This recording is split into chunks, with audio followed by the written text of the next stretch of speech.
ನಾನೊಬ್ಳು ನಿನ್ನೆ ಎಂಥ ಒಳ್ಳೆ ಸುದ್ದಿ ಕೇಳಿದ್ದೀನಿ. ಇಷ್ಟು ಒಳ್ಳೆ ಸುದ್ದಿ ಕೊಟ್ಟಿರೋ ಅತ್ತಿಗೆಗೆ ವಿಶ್ ಮಾಡೋದನ್ನೇ ಮರ್ತ್ಬಿಟ್ಟೆ. ಈಗಲೇ ಕಾಲ್ ಮಾಡಿ ವಿಶ್ ಮಾಡ್ತೀನಿ.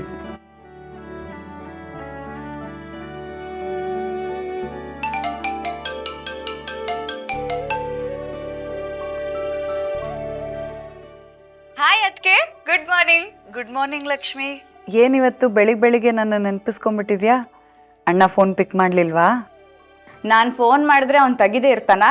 ಆದರೆ ನಾನು ನಿಮ್ಮ ಹತ್ರನೇ ಮಾತಾಡಬೇಕಿತ್ತು, ಅದಕ್ಕೆ ಕಾಲ್ ಮಾಡಿದೆ. ಕಂಗ್ರಾಟ್ಸ್ ಅದ್ಕೆ. ಕಂಗ್ರ್ಯಾಚುಲೇಷನ್ಸಾ? ಯಾಕೆ? ನಿಮಗೇನು ಗೊತ್ತಿಲ್ಲದಿರೋ ಥರ ಆಡ್ತಿದ್ದೀರ ನೋಡಿ.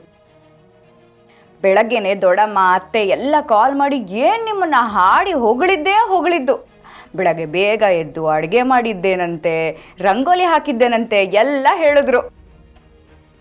ನಾನು ನೀವು ಸ್ಟಡೀಸ್ ಬಗ್ಗೆ ಯೋಚನೆ ಮಾಡ್ತಿರ್ತೀರಾ ಅಂತ ಅಂದ್ಕೊಂಡ್ರೆ ಮನೆ ಜವಾಬ್ದಾರಿನೆಲ್ಲ ತಗೊಂಡು ದೊಡ್ಡಮ್ಮಂಗೆ ರಿಟೈರ್ಮೆಂಟ್ ಕೊಟ್ಬಿಟ್ಟಿದ್ದೀರಂತೆ. ಲಕ್ಷ್ಮಿ, ಅದನ್ನೆಲ್ಲ ನಾನು ಮಾಡಿಲ್ಲ. ಅದು ನಿಮ್ಮ ಬಗ್ಗೆ ನನಗೆ ಗೊತ್ತಿಲ್ವಾ? ನೀವು ಬಲ್ಗೈಯಲ್ಲಿ ಮಾಡಿರೋ ಕೆಲಸನ ಎಡಗೈಗೆ ಗೊತ್ತಾಗಬಾರ್ದು ಅನ್ನೋರು. ಇಷ್ಟೆಲ್ಲ ಮಾಡಿದ್ರು ಏನೂ ಮಾಡಿಲ್ಲ ಅಂತ ಹೇಳ್ತಿದ್ದೀರ. ಅದೆಲ್ಲ ಬಿಡಿ. ಅದೆಲ್ಲದಕ್ಕಿಂತ ಖುಷಿಯಾದ ವಿಚಾರ ಏನು ಅಂದರೆ ನೀವು ತಾಯಿ ಆಗ್ತಿರೋದು.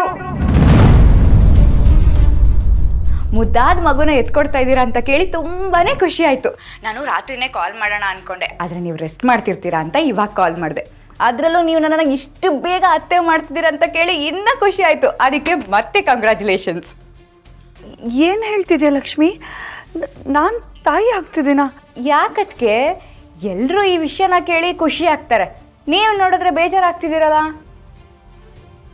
ನನ್ನ ಹತ್ರ ಹೇಳ್ಕೊಳಕ್ ಮುಜ್ಗಾರನಾ? ಲಕ್ಕಿ, ನೀನು ಅನ್ಕೊಂಡಂಗೆಲ್ಲ ಏನೂ ಇಲ್ಲ. ಅಮೃತ ಅವ್ರಿಗೆ ಹುಷಾರಿಲ್ಲದೆ ಇದ್ದಿದ್ದರಿಂದ ಅವ್ರಿಗೆ ಬೇವಿನ ಕಷಾಯ ಕೊಟ್ಟಿದ್ವಿ, ಅದಕ್ಕೆ ವಾಂತಿ ಆಗಿತ್ತು.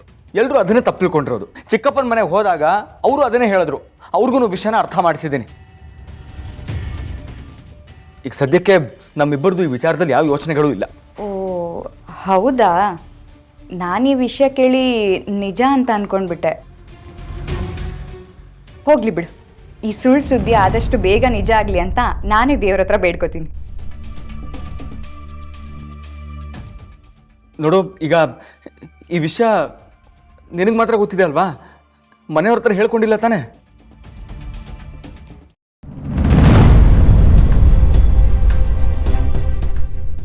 ಅಯ್ಯೋ, ನಾಗತ್ಗೆ ಇಲ್ಲೇ ಇದ್ದಾರೆ ಅಂದರೆ ಇವ್ರು ಎಲ್ಲದನ್ನು ಕೇಳಿಸ್ಕೊಂಡ್ರು ಅನ್ಸುತ್ತೆ. ಇವ್ರು ಏನಾದರೂ ಕೇಳಿಸ್ಕೊಂಡಿದ್ರೆ ಇಡೀ ರಾಜ್ಯನೇ ಖುಷಿ ಪಡೋ ಸುದ್ದಿ ಅಂತ ಎಲ್ಲರಿಗೂ ಹೇಳ್ಕೊಂಡು ಬಂದ್ಬಿಡ್ತಾರೆ. ಇಲ್ಲ ಅಣ್ಣ, ಯಾರೂ ಇದನ್ನು ಕೇಳಿಸ್ಕೊಂಡಿಲ್ಲ. ನಾನು ಯಾರಿಗೂ ಹೇಳಲ್ಲ, ನೀವೇನು ತಲೆ ಕೆಡಿಸ್ಕೋಬೇಡಿ. ಸರಿ, ನಾನು ಮತ್ತೆ ಕಾಲ್ ಮಾಡ್ತೀನಿ.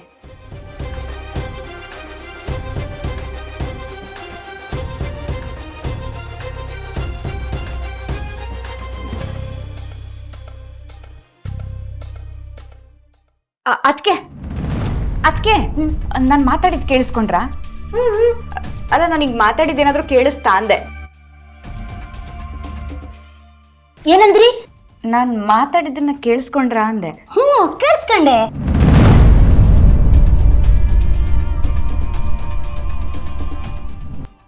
ಅದಕ್ಕೆ ನೀವು ಕೇಳಿಸ್ಕೊಂಡಿದ್ದು ಎಲ್ಲ ಸುಳ್ಳು. ಪ್ಲೀಸ್ ಅದಕ್ಕೆ ಅದನ್ನು ಯಾರ ಹತ್ರನೂ ಹೋಗಿ ಹೇಳಬೇಡಿ. ಅದು ಹೆಂಗಾಯ್ತದೆ? ಇಷ್ಟು ಒಳ್ಳೆ ಹಾಡು ಕೇಳ್ತಾ ಇದ್ದೀನಿ, ಅದು ಹೆಂಗೆ ಸುಳ್ಳಾಯ್ತದೆ? ಹಾಡಾ? ಅಬ್ಬಾ, ಇವರು ಹಾಡು ಕೇಳ್ತಿದ್ರು ಅನ್ಸುತ್ತೆ. ಸದ್ಯ ಏನೂ ಕೇಳಿಸ್ಕೊಂಡಿಲ್ಲ. ಏನದಕ್ಕೆ ಇಷ್ಟೊಂದು ಅಪ್ಡೇಟ್ ಆಗ್ಬಿಟ್ಟಿದ್ದೀರಾ? ಯಾವಾಗ ತಗೊಂಡ್ರಿ ಇದೆಲ್ಲ? ನನ್ನ ಗಂಡ ಅವನಲ್ಲ, ಗೆಂಡೆ ತಿಮ್ಮ, ಅವನು ತಂದು ಕೊಟ್ಟಿದ್ದು. ಇದನ್ನು ಕಿವಿಗೆ ಹಾಕೊಂಡು ಕೆಲಸ ಮಾಡ್ತಿದ್ರೆ ಕೆಲಸ ಮಾಡಿದ್ದೇ ಗೊತ್ತಾಗ್ತಿಲ್ಲ. ಸರಿ ಅದಕ್ಕೆ, ಹಾಗಿದ್ರೆ ನೀವು ಕೆಲಸ ಮುಂದುವರಿಸಿ, ನಾನು ಕಾಲೇಜಿಗೆ ಹೊರಡ್ತೀನಿ.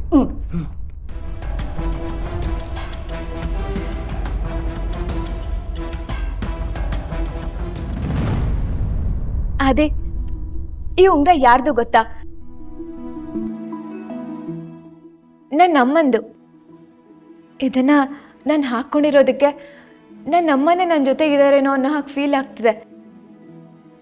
ಇದಿಷ್ಟೇ ಅಲ್ಲ, ನನ್ನ ಅಮ್ಮನ ಸೀರೆ, ಅವ್ರ ವಸ್ತುಗಳು, ಡ್ಯಾಡ್ ಅವ್ರಿಗೋಸ್ಕರ ಬರೆದಿರೋ ಪತ್ರಗಳೆಲ್ಲ ನನಗೆ ಸಿಕ್ಕಿದೆ.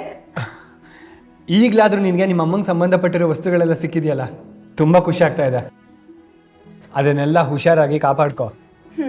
ನನ್ನ ಪ್ರಾಣಕ್ಕಿಂತ ಹೆಚ್ಚಾಗಿ ನೋಡ್ಕೋತೀನಿ ಕಣೋ. ಆದಿ, ಈಗ ನನಗೆ ಬೇಕಾಗಿರೋದೆಲ್ಲ ಸಿಗ್ತಿದೆ, ಹಾಗೆ ನೀನು ನನಗೆ ಸಿಗ್ತೀಯ ಅಲ್ವಾ?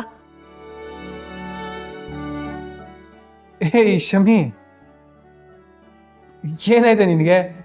ಯಾಕೆ ಒಳ್ಳೆ ನನ್ನ ತಿನ್ನೋ ಥರ ನೋಡ್ತಾ ಇದೆಯಾ? ಏನಿಲ್ಲ ಆದಿ.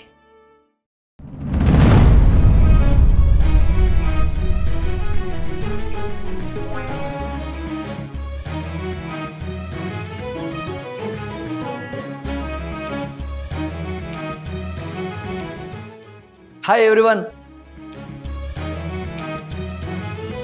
ಶಮಿ, ಏನೇ ಇದು? ನೋಟಿಸ್ ಬೋರ್ಡಲ್ಲಿ ಟೀಮ್ ಮಾಡಿ ಹೆಸರಾಕಿದ್ದಾರೆ, ಆದರೆ ಟೀಮ್ ಲೀಡರ್ ಯಾರು ಅಂತಾನೆ ಹಾಕಿಲ್ಲ. ಹಾಕಿಲ್ಲ ಅಂದರೆ ಏನಂತೆ? ನಾನೇ ಟೀಮ್ ಲೀಡರ್ ಆಗಿ ಮೂವ್ ಮಾಡ್ತೀನಿ. ಅದೇಗಾಗುತ್ತೆ, ನಮ್ಮ ಲಕ್ಕಿನೇ ಟೀಮ್ ಲೀಡರ್ ಆಗೋದು. ಏನಂತೀಯ ಲಕ್ಕಿ? ನೀವೆಲ್ಲ ಒಪ್ಕೊಂಡ್ರೆ ನಾನು ರೆಡಿ. ಅದಕ್ಕೆ ನಾನು ಬಿಡ್ಬೇಕಲ್ವಾ? ನಿನ್ನ ಟ್ಯಾಲೆಂಟ್ ಏನು ಅಂತ ನನಗೆ ಗೊತ್ತಿಲ್ವಾ? ನೋಡಿ, ಇದ್ರ ಬಗ್ಗೆ ಜಗಳ ಆಡಬೇಡಿ. ಸುಮ್ಮನೆ ಪ್ರಿನ್ಸಿಪಲ್ ಹತ್ರ ಹೋಗಿ ನಾವು ಕೇಳೋಣ. ಅವ್ರು ಯಾರು ಹೇಳ್ತಾರೋ ಅವರೇ ಲೀಡರು. ಅದೆಲ್ಲ ಆಗಲ್ಲ ಆದಿ, ನಾನೇ ಟೀಮ್ ಲೀಡರ್ ಆಗಬೇಕು. ಹಲೋ, ಏನಿದು ಗಲಾಟೆ? ಯಾಕೆಲ್ಲ ಇಲ್ಲಿ ಸೇರಿದ್ದೀರಾ? ಸರ್, ನೋಟಿಸ್ ಬೋರ್ಡಲ್ಲಿ ಲಕ್ಷ್ಮಿ ಮತ್ತು ಶಮಿತಾ ಟೀಮ್ ಅಂತ ಹಾಕಿದೆ, ಆದರೆ ಲೀಡರ್ ಯಾರು ಅಂತ ಹಾಕಿಲ್ಲ. ಅದ್ರ ಬಗ್ಗೆ ಡಿಸ್ಕಷನ್ ನಡೀತಿದೆ. ಇಷ್ಟು ಸಿಂಪಲ್ ವಿಷಯಕ್ಕೆ ಇಷ್ಟೊಂದು ಡಿಸ್ಕಷನ್ನಾ? ಏನು ಗೊತ್ತಾ, ಜೂನಿಯರ್ಸ್ ಬ್ಯಾಚಲ್ಲಿ 2 ಟೀಮ್ ಇದೆ. ಸೊ ನೀವು ಪ್ರತಿ ಟೀಮಲ್ಲೂ 3 ಜನಕ್ಕಿಂತ ಜಾಸ್ತಿ ಇರೋದ್ರಿಂದ ನಿಮ್ಮ ಟೀಮ್ ಲೀಡರ್ ಯಾರಾಗಬೇಕು ಅಂತ ನೀವೇ ಡಿಸೈಡ್ ಮಾಡ್ಕೋಬೋದು. ಮಾಡ್ಕೊಳ್ಳಿ. ಹಾಗಿದ್ರೆ ನಮ್ಮ ಟೀಮ್ಗೆ ಲಕ್ಷ್ಮಿನೇ ಲೀಡರ್. ನಮ್ಮ ಟೀಮ್ನ ಶಮಿತಾ ಲೀಡ್ ಮಾಡ್ತಾಳೆ. ನೋಡಿದ್ರಾ, ಇಷ್ಟು ಸಿಂಪಲ್ ವಿಷಯಕ್ಕೆ ಒಳ್ಳೆ ಚಿಕ್ಕ ಮಕ್ಳು ಥರ ಕಚ್ಚಾಡ್ತಿದ್ದೀರಾ. ಒಳ್ಳೆ ಹುಡುಗರು. ಟೆಸ್ಟಲ್ಲಿ 1 ಮಾರ್ಕ್ಸ್ ಜಾಸ್ತಿ ತೆಗ್ದೆ ಅಂತ ಆ ದಿನ ಸರ್ವೆಂಟ್ ಥರ ನೋಡಿದೆ ಅಲ್ವಾ? ಈಗ ಈ ಫೆಸ್ಟಲ್ಲಿ ನಾವೇನಾದರೂ ಗೆದ್ರೆ ನಿಮ್ಮ ಇಡೀ ಟೀಮ್ ನಮಗೆ ಸರ್ವೆಂಟ್ ಆಗಿರ್ತೀರಾ? ಒಪ್ಕೋ ಲಕ್ಷ್ಮಿ, ಅವ್ರು ಗೆದ್ರೆ ತಾನೇ ನಾವು ಅವ್ರಿಗೆ ಸರ್ವೆಂಟ್ ಆಗಿರೋದು. ಆದರೆ ಅವ್ರು ಸೋತ್ರೆ ಅವರೇ ನಮಗೆ ಸರ್ವೆಂಟ್ ಆಗಿರಲಿ ಬಿಡು. ಹಾಗೆ ಮಾಡಿದ್ರೆ ನಮಗೂ ಅವರಿಗೂ ಯಾವ ವ್ಯತ್ಯಾಸನೂ ಇರೋದಿಲ್ಲ. ಅವ್ರೇನು ನಮಗೆ ಸರ್ವೆಂಟ್ ಆಗಿರೋ ಅಗತ್ಯ ಇಲ್ಲ. ಇಲ್ಲಿವರೆಗೂ ಅವ್ರು ಮಾಡಿರೋ ಎಲ್ಲ ತಪ್ಪಿಗೂ ಎಲ್ರ ಮುಂದೆ ಕ್ಷಮೆ ಕೇಳಬೇಕು. ಈ ಚಾಲೆಂಜಿಗೆ ನಿನಗೆ ಒಪ್ಕೆನಾ ಶಮಿತಾ? ನೋಡಿ ಲಕ್ಷ್ಮಿ, ಯಾವ ಚಾಲೆಂಜು ಬೇಡ. ಇದು ಫೆಸ್ಟು. ಸುಮ್ಮನೆ ಎಲ್ಲರೂ ಒಳ್ಳೆತನದಿಂದ ಖುಷಿಯಾಗಿ ಪಾರ್ಟಿಸಿಪೇಟ್ ಮಾಡೋಣ. ನಿನ್ನ ಕಂಡೀಷನ್ಗೆ ನನಗೆ ಒಪ್ಪಿಗೆ ಇದೆ. ಸರಿ, ಹಾಗಾದರೆ ಸಾರಿ ಕೇಳೋದಕ್ಕೆ ರೆಡಿ ಆಗು. ಬನ್ರಿ.